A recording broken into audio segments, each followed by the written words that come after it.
গোয়েন্দা তথ্যের ভিত্তিতে বিশেষ অভিযান পরিচালনা করে আসছে।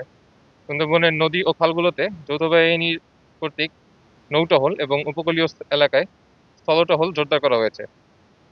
দস্যুদের সম্ভাব্য অবস্থান স্থল বা হটস্পট এলাকায় বিশেষ নজরদারি রাখা হচ্ছে। বিকাশ পেমেন্টে 10,000 টাকার বেশি অফার, শপিং চলছে তো। এবং প্রয়োজন অনুযায়ী দ্রুত অভিযান পরিচালনা করা হচ্ছে।